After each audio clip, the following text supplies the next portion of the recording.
Murder by Experts.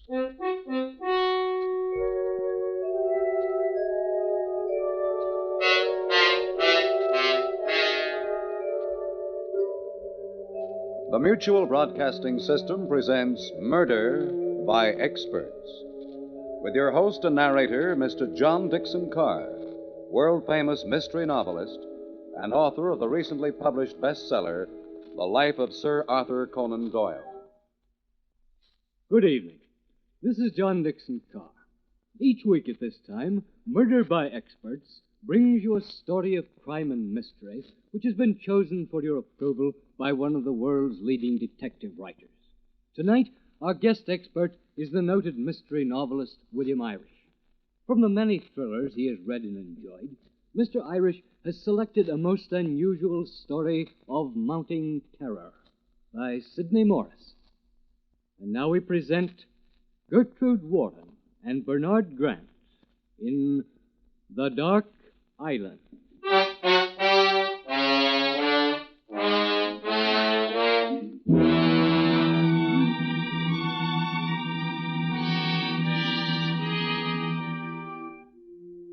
Look now at the small tree-covered island, lying in darkness several miles off the rocky coast of Maine.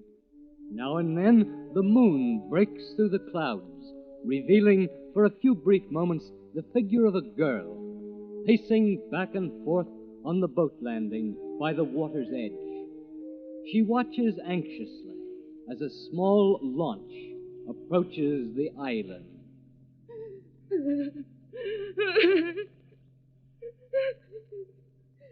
Why doesn't he hurry? Why doesn't he hurry? I won't stay on this island another moment. Not another moment.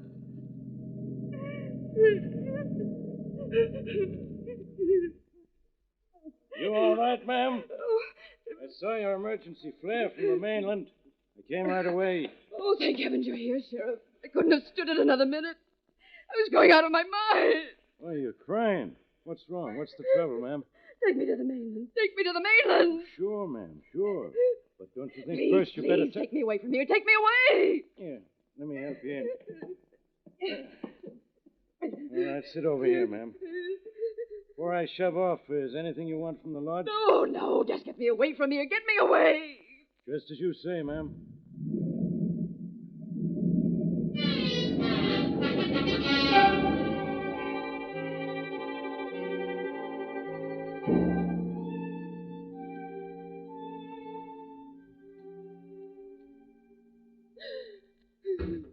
Wait till I get the light. There. Ma'am, this is my office. And have a seat. Thank you. Now, suppose you tell me what's happened, huh? It's like a nightmare. A confused nightmare. All of it. I'm so mixed up. I can't tell any longer what part of it was real and what part was my imagination. Just calm down, ma'am. Tell it to me in your own way. Now think back. Must have had some starting point. Things generally do. Some starting point. Yes. Yes. It began that morning I saw him for the first time. Could it have only been last spring? A small boat put in at our dock, and Philip came walking up the path to the lodge. I can see him now, tall and sunburned, with the wind blowing through his blonde hair. He was the handsomest man I'd ever seen, despite the long, cruel scar on his cheek. He smiled for a moment as he saw me, and then he spoke. Hello there. Hello. They told me over on the mainland that you have an empty cottage here. Would you care to rent it to me for a few months? Rent the cottage? Why, my father would never have rented it. The people on the mainland know that. Yes, they told me, but this island looks so peaceful, so secluded. I thought I'd ask personally. Do you think it would do any good at all if I were to speak to your father? Oh, my father died 3 months ago. Oh, I'm very sorry. They didn't mention that back at the hotel. It's quite all right. I hope you won't think I'm being inquisitive, but who else lives on this island? No one. I live alone. Alone? Yes. Isn't it rather lonely? Oh, no. I'm quite used to being alone. Even when my father was alive, I was alone most of the time. What about visitors from the mainland? Oh, Father discouraged them. As a result, no one ever comes here. Father even educated me himself. He was a doctor. Really? Well, so am I. My name is Duval, Philip Duval. Oh? Well, I'm Eve Winters. Winters? Uh-huh. Your father wasn't by any chance Dr. Malcolm Winters, was he? Yes. Well, this is a surprise. I've read both of your father's books on criminal psychology. Oh? Oh, yes. He had great perception, great understanding of the criminal mind. Well, I know very little about it. Oh, yes, of course. I do hope you'll forgive me my curiosity. But, why did your father give up his position in the medical world and simply disappear without a trace? I don't know. I should very much like to have met him. You see, I, too, am writing a book on criminal psychology. That's why I need the cottage, so I can work undisturbed. Oh, I see. Yes, it's just impossible to work at the hotel. There's so much talk going on about the murder that I Murder? find... Yes. Haven't you heard? No. I'm afraid I know very little of what happens on the mainland. Well, perhaps it's just as well. There's been too much talk about it already. Oh, no, please. I want to hear about it. This morning, a young girl was found murdered. She'd been slashed to death. Oh, how horrible. It was another scalpel killing, exactly like the other two. You mean there were others besides the poor girl found this morning? Yes. In the past 2 months, 3 women have been killed in identical fashion. Their throats cut by a surgeon's scalpel. A surgeon's scalpel? Yes. Well, have they caught the murderer yet? No. The authorities were questioning everyone this morning, but they'll never catch him. He's far too clever for them and their stupid methods. They don't realize that they're dealing with a mind that's... Seems I'm always giving a lecture. Goodbye, Miss Winters, and if there's anything I can do for you, I'm staying at the Stratford Hotel. Well, thank you, but I never go to the mainland. Goodbye. Doctor, Yes. there's really no reason why I shouldn't let you use the cottage. So, if you still want to... That's most generous of you. You have no idea how much this means to me. You can move into the cottage any time. Well, it so happens that everything I own is in the boat. So there's no need for me to go back to the hotel. Oh, I see. I'm most grateful for the cottage, Miss Winters. And I promise I'll do my best to keep out of your way. Within an hour, he'd moved in. A week went by, and except for the glimpses I'd caught of him writing at his desk by the window, I saw very little of him. And then one day we met at the well, and soon we were meeting every day. Strange the way one can be so lonely, and then suddenly life becomes wonderful, each day happier than the last. But one day Philip would finish his book and leave, and once more I would be alone. Eve, where are you? Oh, here I am, Philip. I just received a letter from my publishers. They like the 30 chapters I've already sent them, and they're going to publish the book as soon as I complete the rest. That's wonderful, Philip. You haven't much more, have you? No, just a final chapter on the Bluebeard complex, and it'll all be finished. And then, where will you go? Go? I've been so busy this past month that I hadn't thought about it. Somehow I've come to accept this island as my home. Perhaps it's come to mean home because of you, Eve. Philip? Eve, I'm a fool. I've been so busy with the book, I've never stopped to tell you how much I love you, how much I need you.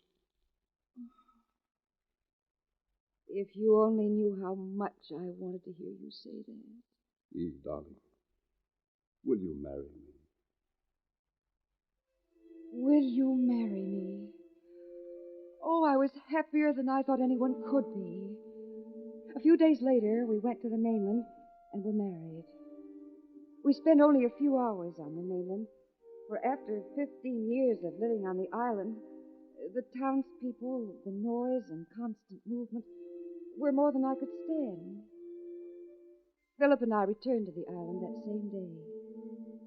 The weeks slipped by swiftly. Philip worked on his book, and I looked after him. And then one night, after we'd been married a month, I was awakened by Philip. Eve, Huh? wake What? up, What? wake up. Oh, what? Oh, Philip. What am I doing standing here by the clothes closet? I awoke to find you getting out of bed. Your eyes were wide open, darling, yet when I spoke to you, you didn't answer. What? You just walked over to the clothes closet as though in a trance. And then you awakened me? Yes. I've never walked in my sleep before. Well, don't worry about it, darling. You'd better go back to bed. We'll talk about it in the morning. But with morning came the sun, and the night was quickly forgotten. Philip continued to work on his books and read unpublished medical papers left by my father. And then one morning, shortly before dawn, I awoke to find Philip's bed empty, unslept in. I quickly dressed and went to his study. He was sitting at his desk, his eyes bloodshot, staring into space. I placed my hand on his shoulder. Eve! Darling, is anything wrong? Wrong? Yes, you've been here all night. What were you doing? Why, I was reading your father's books and the material he left at his death. Philip, there is something wrong, isn't there? I feel it. It's in this room. There's nothing wrong, Eve. It's just your imagination. Are you sure? Yes, of course I'm sure. All right, darling. Eve, Yes? tomorrow is the first of the month. I promised my publisher I'd be in Boston on the first to discuss my book. It'll mean a trip away from the island for a night. Well, when do we leave? Eve, would you mind very much if I were to go alone? Alone? Well, I'll really be tied up with my publisher most of the time. Besides, you know how you hate the noise and confusion of the mainland. Of course, Philip. I suppose it would be foolish of me to go along. You'd be so busy. I knew you'd understand. When do you think you'll leave? I'll have to take the noon train to Boston. I just have time to catch it. I'll be back early tomorrow evening. With that, he was gone. Something had happened that night. Something that threatened our marriage, our future. And I didn't know what it was. How empty the lodge was with him gone. I returned to the study and began to straighten out the papers on his desk. And then, as I opened one of the drawers, I saw them. Hundreds of clippings from newspapers all over the country, and all of them about the scalpel killer. Clippings. Why had he collected them? Why? And suddenly I was afraid to think about it. I began to count the minutes and hours until he should return. I never knew a night and a day could be so long. But at last his boat arrived at the dock, and a minute later he came up the path to the lodge. Hello, Eve. Oh, how are you, darling? Did you have a nice trip? Nice trip. Yes, I suppose so. Philip, is anything wrong? There's nothing wrong. Oh, I'm sorry. I'm just tired, that's all. Oh, that's all right, darling. You'll feel better after you've eaten. Here, let me take your coat and the paper. Thank you. Well, is there anything in the paper? No, let me have that paper. Why, Philip. There's been another murder on the mainland. A woman found slashed to death. Oh, how horrible. Yes. Once more, the scalpel killer struck, claiming early this morning a fourth victim. Police would make no statement other than to say that the use of a scalpel by the killer indicates that a doctor... Must you go on reading that? Isn't it enough that they're dead? Oh, I'm sorry, Eve, darling. I heard quite enough about it on the mainland. It was the only topic of discussion. Yes, I understand. I won't mention it again. Thank you, Eve. It's good to get away from all that talk. To me, this island represents escape. Escape from the mainland. And all that happens there. Escape? What was there to hide from? It couldn't be. It couldn't be. And yet, the clippings in his desk, the violent outburst when I'd read the newspaper story, his strange behavior in the past. A picture began to form. A picture I could no longer bear to look at. Weeks passed, and we were as strangers. And then one night, I was awakened by a pair of hands on my throat. Don't be frightened, Eve. It's nothing. Why did you put your hands on my throat? You were tossing in your sleep. I just wanted to see if you had a fever. No, I'm all right. Why are you trembling? I don't know. Oh, Philip, what's wrong? Nothing, Eve, nothing. It's just your imagination. No, it isn't. Is it anything to do with the murder of those 4 women? What makes you ask that? Is it because of the murder? No, I tell you no! You must stop talking about them. Do you hear me? It's all right, Philip. I've got to make another trip to Boston. To see my publisher. Another trip to Boston? Yes. I just have time to catch the morning train. How long will you be gone? Just overnight. Philip, What were you going to say? Nothing. Here, let me help you pack. You needn't bother. I'm only taking a few things. A scalpel. Why, yes, I thought I'd take your father's instruments to town, have the instruments polished. Are all the scalpels in your bag? Yes. Why do you ask? Well, I just wanted to make sure you hadn't forgotten any. Oh, Philip, why do you look at me that way? I'm thinking of 4 women. 4 women who were slashed to death. Philip looked at me for a moment. Then without a word, he left. And suddenly I realized if a murder were committed that night, there would be no escaping the truth. I could do nothing but pray and wait. The day dragged into the night, and at last dawn came. Soon he'd return, and I'd know everything. Everything. Eve? Oh, here I am, Philip. How was the trip? Philip, what's happened? Last night, another woman was murdered on the mainland. Oh, no, not another. Yes. Her throat was cut, like the others. Don't tell me anymore. I don't want to hear about it. Then you know everything. I suspected it for months. Only I could never bring myself to believe it. Eve, there's only one thing left to us. One thing left to us? Yes. We must die together, so that innocent people may live in safety. Philip, what are you saying? I don't want to die. I know you don't, darling, nor do I, but can't you see it's the only way out? The police are bound to find them. The murderer. It's just a question of time. Look, let's not wait and live in fear. We'll go to the police and confess. No, I couldn't stand to go through all that. But I don't want to die, and I won't. Please, Eve, darling, don't make it difficult. You know I can't allow you to live. It's too dangerous. So that's it. Get rid of me so you can go on living in safety. You know better than that, Eve. I love you. When you die, I shall follow you. No! I won't let you kill me. I've got to, darling. I'll try not to hurt you. Philip, now you stay where you are. Stay where you are. I prayed this wouldn't be necessary. But last night's murder leaves me no choice. You must die. You stop following me, Philip. I'm warning you. What are you getting from under that coat? Don't move, Philip.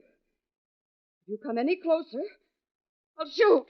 After what I've been through, a gun doesn't seem very friendly. I'm warning you, Philip. I'll shoot. I'm not going to die for your crimes. My crime? Yes. You've killed 5 women, but I shan't be the 6th. You believe I murdered those 5 women? Well, you've admitted as much. Eve, darling, put that gun down and listen to me, please. You know the reason your father brought you to this island as a child. No, I don't. I do. And haven't you ever wondered why he practically kept you a prisoner on this island? Educating you himself. Oh, you're trying to put me off my guard with this talk. Now, you stay where you are, Philip. Among the papers your father left upon his death, I found some which gave a clue as to the reason he retired to this island. What? Yes. It all began when you were 10 years old and lived in Boston. Your father found you one night walking through the house in a trance. Oh. Night after night, your father stayed up watching you. Then one night, while in a trance, you strangled your cat to death. Oh, you're lying. Think back to when you were 10 years old. Didn't you have a cat? And then one morning it was gone? Well, it had run away. Father told me so. He was hiding the truth from you. He destroyed the body. And then a few days later he got you another cat. And it disappeared. That cat also ran away. It didn't run away any more than the first one did. You killed it, Eve, in the same manner. Oh, you're clever, Philip. But I know something of psychology. You can't break me down with such a story and take this gun. Listen to me. After observing you for some time, your father realized you were a schizophrenic. Oh. A female Jekyll and Hyde, a split personality with uncontrollable homicidal tendencies. You won't break me down, no matter how clever you are. It was then that your father knew that no one was safe as long as you were free. So he gave up everything he valued and brought you to this island, virtually becoming your jailer. I'm afraid your story doesn't hold.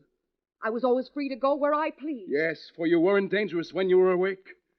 But when you went to sleep each night, didn't your father always see to it that you had a sleeping drug? No. Think! Wasn't there some special drink you took before you went to bed? Only hot milk. Then that was it. As long as your father lived, he was able to control your sleeping hours. But when he died, the drug was no longer administered. And you began to walk at night in a trance. No. The first murder occurred exactly a week after your father's death. You were following your subconscious will to kill. You've never explained where you were the night that first woman was killed. A month after the first murder, you left this island again. Your father's scalpel in your hand. And another girl was found dead on the mainland. Her throat cut. I never left this island from the day I returned from my father's funeral. You never remember having left this island, for when you woke up the following day, you were back in your own room.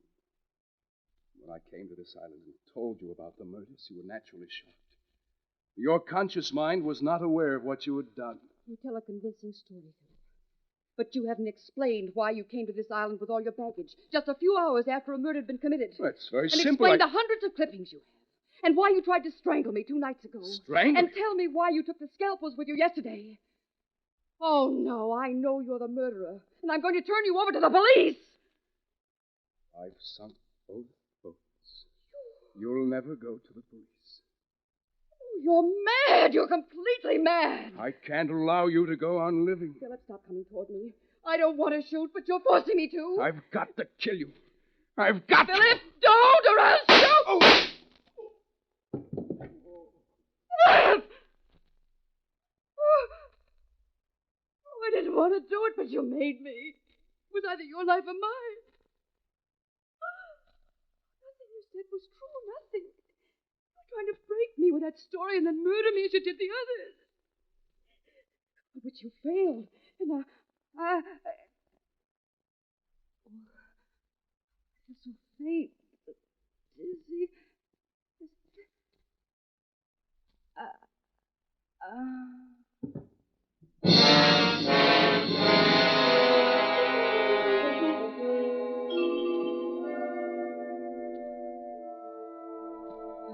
When I recovered consciousness, I found myself in my own room. It was just dusk. There was a deathly stillness about the lodge. I got up and went into the living room. Philip's body was on the floor, barely discernible in the dark. Fear welled up in me, and I found myself screaming. I ran out of the lodge and down to the dock. But both boats were sunk, just as he'd said. My legs gave away, and I sank to the ground. And then I remembered the emergency flares in the boathouse. I thought you'd never arrive, Sheriff. I waited and waited in the darkness, and it seemed as if I were alone in the world, utterly alone. There, ma'am. You're all right now. You gotta get a hold of yourself. It's all over now. I didn't mean to kill him. I didn't mean to kill him. Of course you didn't. It was either him or you. You say he was blond, 6 feet tall. He had a deep scar on his cheek. Yes, yes. He once stayed at the Stratford Hotel. Yes. Huh? I remember seeing him now. I recall he slipped off from the hotel when we started questioning the guests. I wondered about him a couple of times. Guess I should have followed him up. Might have saved the lives of a few innocent women. Oh, come now, ma'am. Crying won't do any good. It's all over now.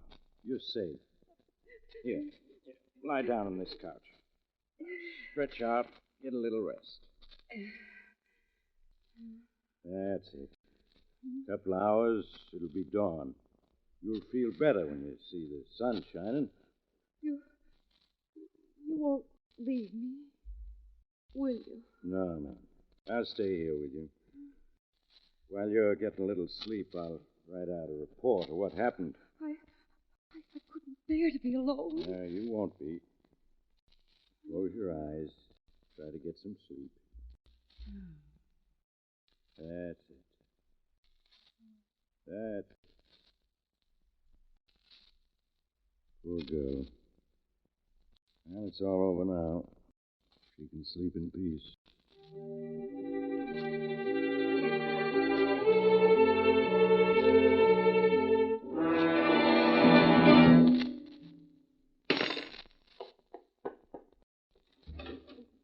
Wait, I want to...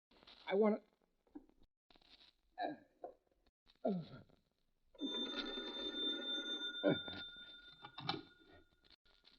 please. Agnes, get me Judge Donnelly. Yes, Sheriff.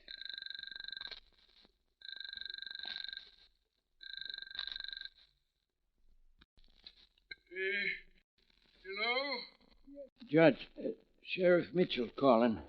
Sheriff, you called me at 2 a.m. and gave me a full report on the death of the scalpel killer.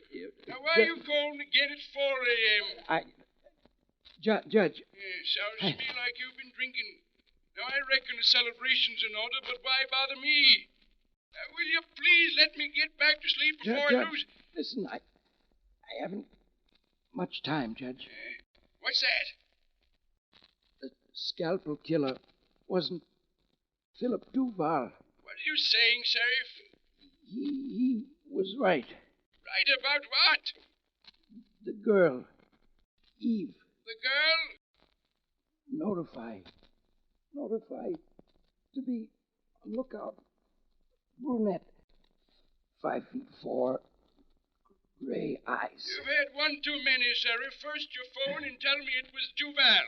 Then you say it's the girl. Now, what proof have you got she's guilty? There's a scalp on the floor, Judge. And my throat. I'll never live to finish.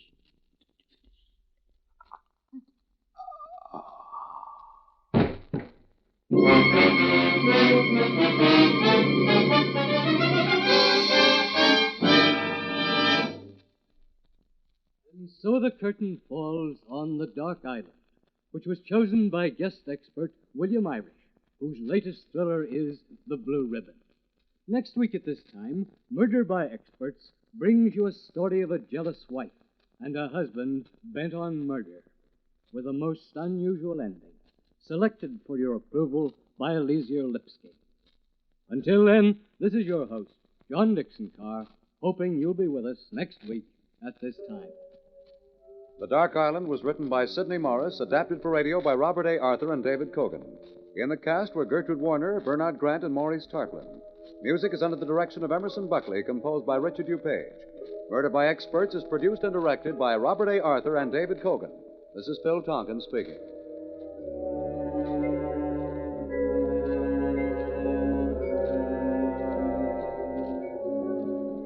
This is the Mutual Broadcasting System.